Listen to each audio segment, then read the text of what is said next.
Tell me when to start. We're good to go. Let's start. Okay, all right. Wait, what's going on? I'm What's going on right We are Grandma Jean is trying to remember her childhood. in times.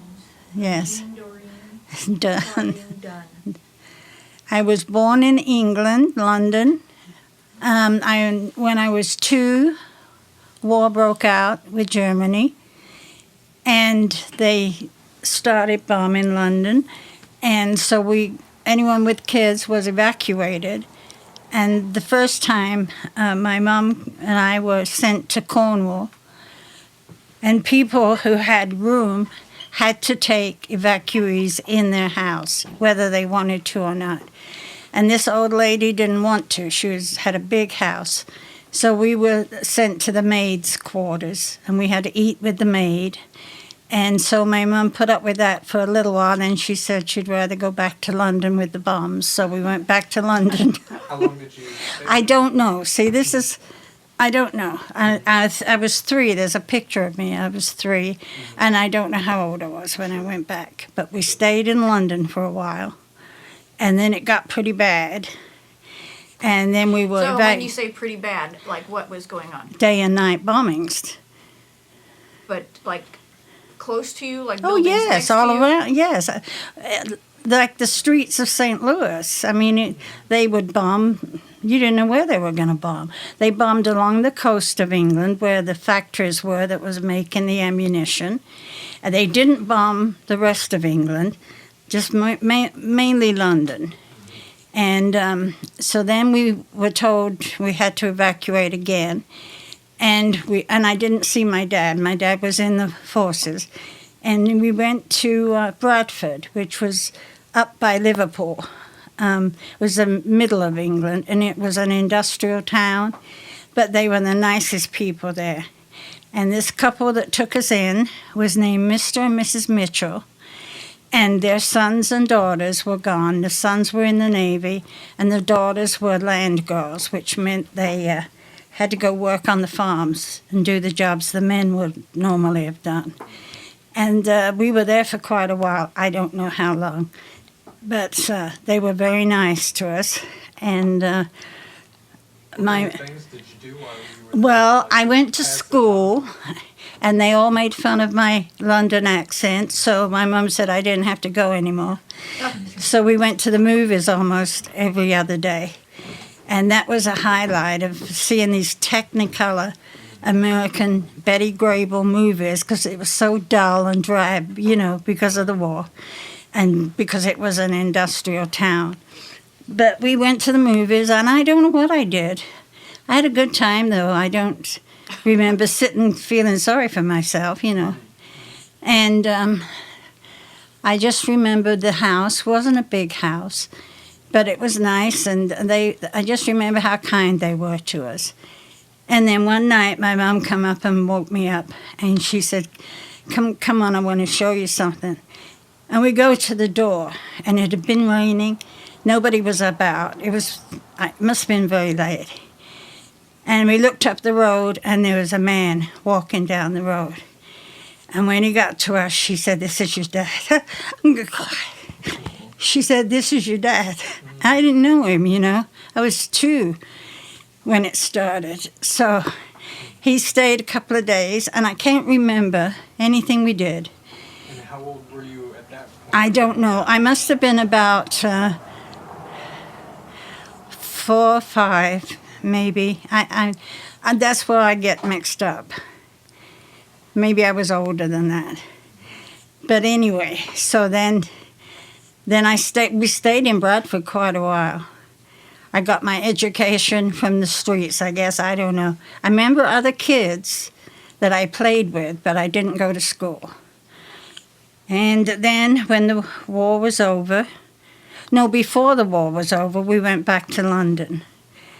And I remember with Gwen, my friend Gwen, who lives in Georgia, and her 5 brothers, and the playgrounds were the bombed out houses.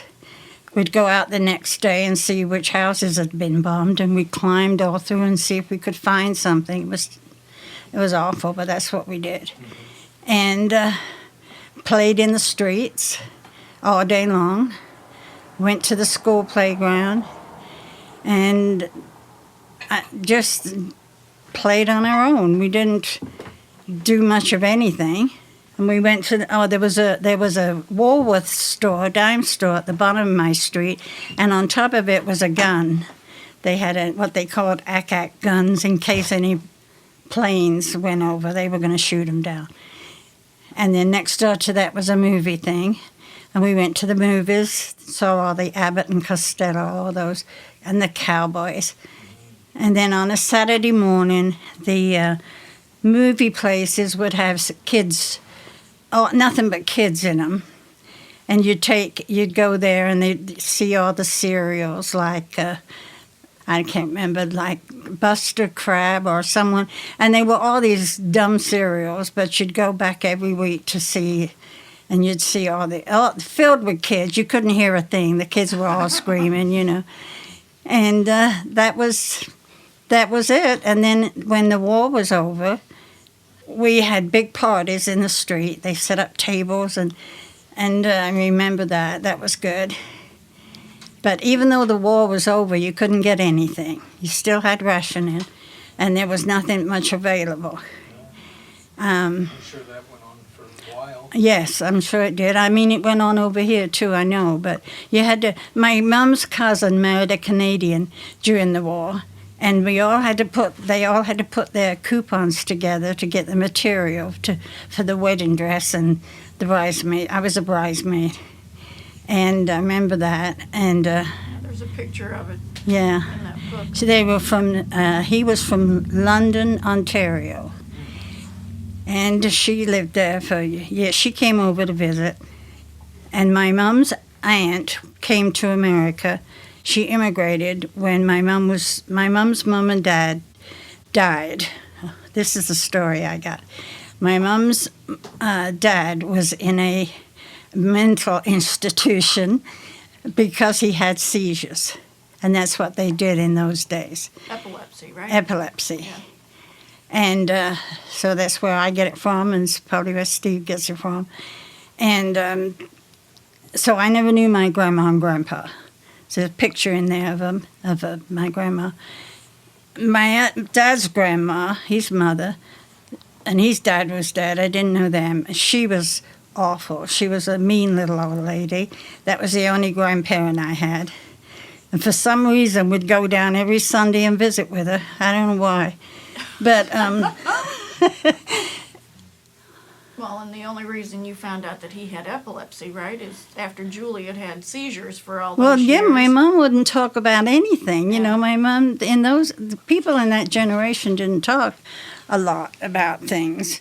I said there's a nurse where I go to get my infusion. She was telling me her mom and dad were both in a concentration camp. And she said that her dad never would talk about it. You know, people didn't talk about it.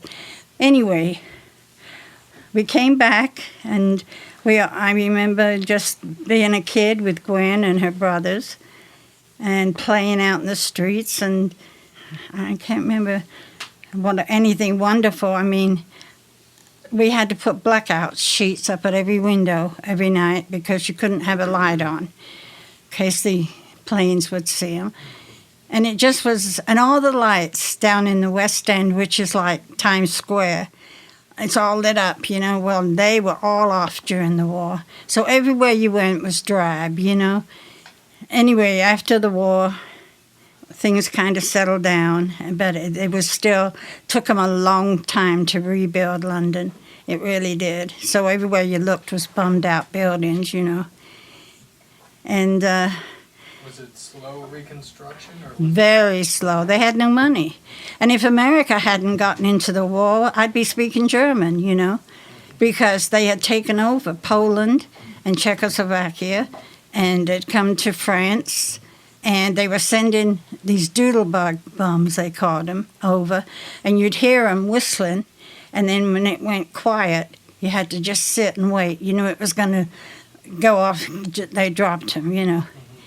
But anyway, at one point, I remember listening to the people talking that they thought Hitler was coming across the English Channel. I mean, it's not a very wide channel. and we had nothing to stop him. All the men were fighting in Africa and other places. There was no, or there's just old men on the beach with their shovels and stuff. I don't know what they thought they were going to do, you know. But they thought there's nothing to stop him. Why isn't he coming? And I don't know the reason why he didn't come, but he could have come. And if America came in the war, I think in 41, but I'm not sure. And I never did see any Americans, but I know they were there. And I know we wouldn't have won the war because we were, I mean, England's an island, fits 12 times into Texas. And there wasn't that many men left, you know. So it just, I don't know, it just was a different time. And if America, I think, gave them money after the war, too, to help rebuild, just like they did Germany. So did you guys stay in the same, you were in an apartment, right? Yeah. Before and after you stayed Yes, in the we same? went back to that all the time. That was ours. Yeah. But nothing close to there got bombed? Yeah, the next street, some houses got bombed. I remember walking. I went to school while I was in London. And then the sirens would go off, and we'd all have to get up and go out to the yard and get in the air raid shelter. Did you know anybody who had been killed? Did I know anybody? bombs? No. I don't think so. I remember coming home from school one day, and in the middle of one road was a huge crater where a bomb had gone. But no. And we had an air raid shelter in the backyard. And my mom wouldn't go in that either because there were spiders in it. I mean, it's a wonder I got through this World War II. I'm not kidding. So, but we used to go under the stairs when the sirens would go off day and night. There would be a siren that the planes were coming and an all clear when they weren't coming. And you got used to that, you know. And you'd see people in shops because there wasn't much to buy. But when the sirens went off, they all went to the subways or, you know. And a lot of people slept in the subways. So anyway, and then that was my experience during the war. And I didn't say I had a bad, I enjoyed it. I didn't have to go to school. I went to the movies. So I mean, and we had nice people around us, you know. And what about music at that time, too? Oh, I got to tell you, music. I was so proud I was in at the beginning of rock and roll. I went to the movies one day with my mom to see On the Waterfront with Marlon Brando. Oh, and it just was such a good movie. And we came out, and then next to that was a store that sold gramophone records and little gramophone players. And she went in and she put money down, couldn't buy it, I had to pay it, you know. And she got me my first record player. And I bought, let's see, you probably don't even know these people. The first LP I bought was Julie London singing Cry Me a River. Then the next one was Pat Boone. Edie Gourmet. I mean, I had all choice of records, but I loved those records. And then one day we went to the movies to see, I think it was The Girl Can't Help It with Jane Mansfield. They had all these rock and roll people. And that's the first time we'd heard this, was Bill Haley and the Comets singing Rock Around the Clock. And all these people got up and were dancing in the aisle, and they didn't do that in England, you know. That was the first rock and roll. And I remember hearing Elvis Presley, Heartbreak Hotel, at Sheila's house, Gwen's friend Sheila. And that was good music. And then I went to the Palladium quite a bit. It wasn't that expensive, but that was the big place where the stars would go. This was when you were in your teens, though, right? Yeah. Yeah. And I saw Johnny Ray. What's his name? Johnny Ray. I think so, yeah. Or- And Rosemary Clooney. Guy Mitchell was my favorite. And Eddie Fisher and Debbie Reynolds came out. They were engaged. It was, we went to a lot of music things. And it was the best music, you know. So what did your Dad do for a living? My dad he was a builder and decorator. He could do anything, paint, paper, wallpaper. And then at the end, he got the best job he ever had, was at Smithfield Market, meat market. And he got paid really good money, but he was little, and then he got sick. He died at 49. He might have been sick. That's why I'm glad we had the ring blessing at the church, that he walked me down the aisle, Yeah. But And what did Grandma, what did she do? my grandma and my mom, Your mom. she worked part-time at the British drug houses. I don't know, she packed things, I think. And then she worked at the doily place, the press-made paper doilies and yeah. Christmas crackers. We had Christmas crackers every Christmas, so that was her bonus. But she'd go to work in high heels. I mean, all the women wore high heels, And when was it she fell and hit her Well, eye? I was over here. She fell and broke her arm and got on a bus and went to the hospital. No, when she hit her eye. I don't know. She fell on the ice over there. She went to the hospital, had an operation, and said she had to keep her head perfectly still. And the nurse came in with flowers from us. We'd sent her flowers and the nurse dropped the thing with the water, and my mom turned her head, and her eye went. They should have fixed it, but they didn't. Now, she was a tough old bird, my mom, just like me. But she did. She took care of herself for a long time, She was 80 when she came over here. How old was she when she passed? She was 89, I think. Yeah. So anyway, and Gwen and I, we went to Paris twice. Okay, it didn't cost that much. It was an hour on the plane. And the first time it was fun. And the second time it was okay. But then we missed our plane. And we didn't have any money left. We'd spent all our French money and English money. So we went to the Pan Am and told them we'd missed the plane. And Gwen says I was crying, but I don't think I was.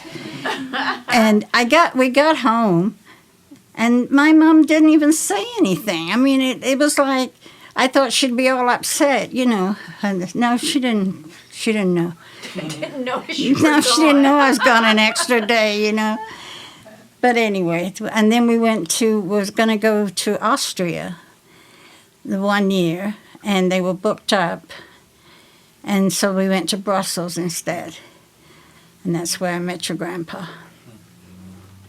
And then he started coming over to London on leave after that. And that's why all of you are here. Dun, dun, dun. Yes. Tell the story of how you met Dad. He and Johnny Distel, I sent Gwen the picture of Johnny Distel. She liked him. And she asked me if I had I went through all my pictures. He came to our reception in Valley Park from Chicago. Well, you guys, do you remember going up to Chicago? And we went to Johnny Distel's house. I don't remember the name. Yeah, Gary had cut his leg, and his wife was a nurse. Anyway, what was I going to say? I've forgotten. See. How you and Dad Oh, met. and we were at the World's Fair, and looking around. We'd been there a couple of days, and then we were coming out of Gwen. with Gwen, Yeah. Gwen and I. Yeah. And I'm flitting around the World's Fair with high heels on, and God, I don't know. Anyway, we were coming down all the steps from the Russian pavilion, and the Russians had just put Sputnik up in space, so that it was busy. And Bob and Johnny Distel were coming in, and they stopped and talked to us. And so Bob told Johnny Distel, keep them talking. I got to run in and take a picture of the Sputnik, So that's what he did. And then after that, we went around the World's Fair with them a couple of days. Well, they were going on to London, and we were still in Brussels. We still had some time in Brussels. So we arranged to meet him when we got back to London. And how long after that did you get married? I remember at Christmas he came over with all the papers. that was in the summer. And then Christmas, all the papers from the army, because you had to swear I wasn't off of the streets, you know, and I had to have fingerprints taken and all this stuff. And then in March we got married. We was going to get married June 6th, D-Day, but he was getting out of the army. They said we should move it up. So we got married at the registry office March 26th, and then we talked to the priest or the pastor who had talked to, and he said, well, we could do a blessing of the rings and your dad can walk you down. I'm so glad I did, because he died soon after that, you know. So that's it. We were stupid. I mean, we didn't know each other very well. How old were you? How old? I was 22. But I always lived at home. And he was 24, I think. I You don't were know. born in 37. When was he born? 35. So anyway, that... Did he propose to you? Huh? Did he propose to you? Or? I don't remember. I think he was still on about those cars. But we talked about religion. And I said, well, I couldn't, I mean, Lutherans are German, and I wasn't too happy with the Germans, you know. They'd been bombing me for 6 years. And I said, I don't know if I could go to your church, you know. But I said I'd go to listen to instructions and see what they said. And it sounded like, in fact, the Church of England is more like the Catholic. They had incense and that in the Church of England. And I didn't go much there. But in England, you had one doctor, the whole area went to that one doctor, and you had one church where the whole area used that church. So Gwen and I got married in the same church. And that's it, 52 years later. It was an adventure being married more than getting married. What was it like coming from London to that? It was, the worst thing was the transportation. I couldn't drive. In England, I didn't need to. I had buses at the bottom of the street, subways. And I didn't drive till Steve was 10, I think. And I had a car sitting there. But then I came from a big city, and I loved it. I loved being in the city. Every weekend, Gwen and I would go down to the West End. And when the lights came on, you know, and we'd see all the new pictures, all the new movies. They would go there first. And I loved all that. But then I came in a car across the bridge, across the Merrimack River. Yeah, that's before you guys even. Yes. And it was a The 220, old, what they call that? the Merrimack Bridge. No, the elevator. The Oh, elevator yeah. store Yeah. was sitting there. It was falling apart. And I thought, my God, this looks like Dodge City, you know. And And it was. Diane had been writing to me, Bob's cousin, and telling me how pretty Valley Park was, you know. So I didn't know what to expect. But I couldn't have had better in-laws. They were so good to me, the whole family. I mean, he could have picked up someone off the street and married her, you know. They didn't know what I was like, but they were very nice to me. Oh, she loves you, Evie. Yeah. So anyway, that's the story. It wasn't boring. Pictures to see? Here. Talk about But you lived in Paris with Dad for a while. Yeah. Oh yeah, no, I didn't live in Paris. I would have loved to have lived in Paris. I lived Lived in France. in the middle of France, a little village called Châteauroux, and they didn't like Americans, even though it was a base town, and How everyone. soon after you got married? Right away. We got in the Volkswagen. The best man had a Volkswagen.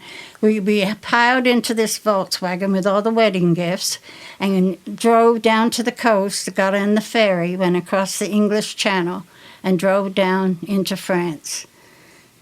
Yeah, that was interesting. There was a lot of interesting people living in this, Americans in this rectangle apartments, you know. So what year did you get married? 59. Didn't I? I don't know.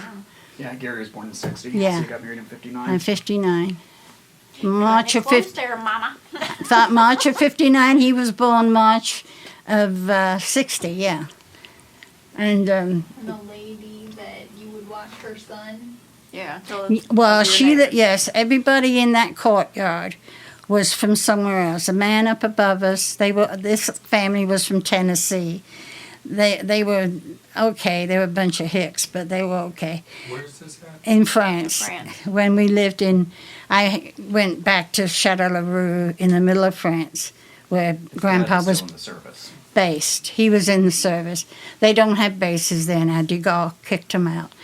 But, and then down the street, a few doors down, was this young couple from New York.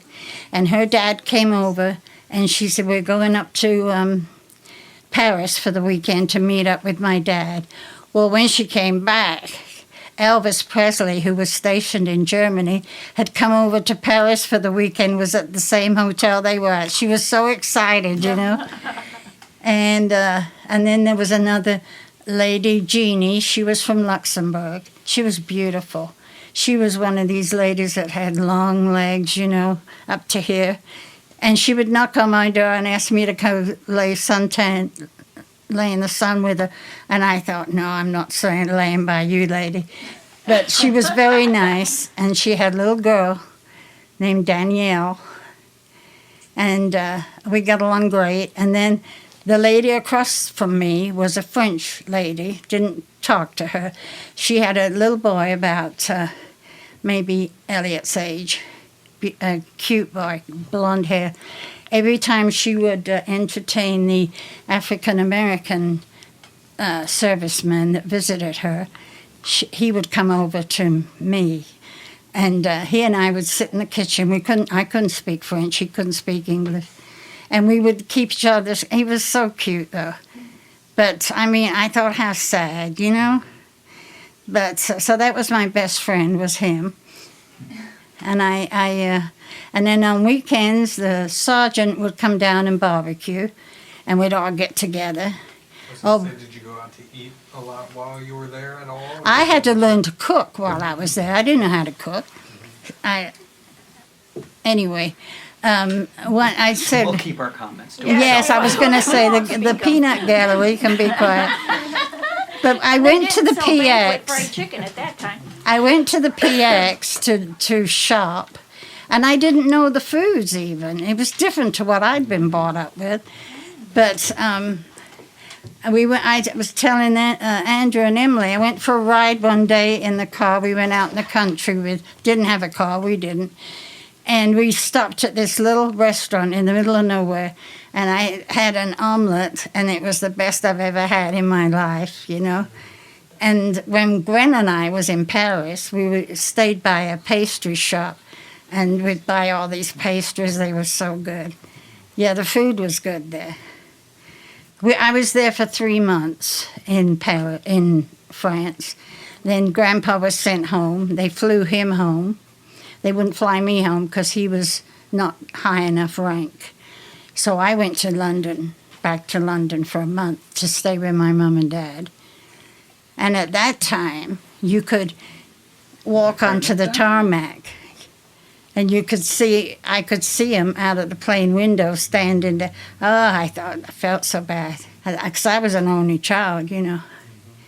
But I remember seeing him there and thinking I wouldn't see him for a long time. Well, I saw him 3 months later when my dad was so sick that they called me. Was you know. he sick when you left? No, he must have been. We didn't know. When I look at my wedding pictures, I can see he didn't look well, you know. But at that time, no. But they operated on him. See, they opened him up, and that just spread. So did both your mom and dad grow up in London? Yeah. Yes. As far as I know, they never talked. All their relatives were from London. Yeah, so I think if you did finding your roots, it would be London, you know? Yeah. And I guess they never talked about, like, they didn't want any more kids? No, they never talked about anything. I mean, they just didn't. That generation didn't. I'd ask questions, and my mom would act like I was being nosy, you know? But her Aunt Rose, who raised her, because her mom and dad supposedly, story I got, they died when she was 12. And her Aunt Rose offered to raise her, and she had 4 kids of her own. This couple that immigrated to America, to Philadelphia, they wanted to bring her to America, but she didn't want to come. She stayed there. Rose and Jack, her aunt and uncle, they were a vaudeville team, apparently. I found this out later. They were at our wedding, and he was all bent over with a cane, you know. But he was singing and dancing, you know. Anyway. And Ronnie was her Ronnie son. was my mom's cousin, one of Rose's yeah. sons, yeah. She had them as family. She was an only child. So we didn't have a big family. And my dad's mother was married twice. And he was from her second husband, Mr. Harding. I never met him. I don't have any grandparents except the one that was miserable. So I don't know what else to tell you, Cody, but I had a good life. I enjoyed it.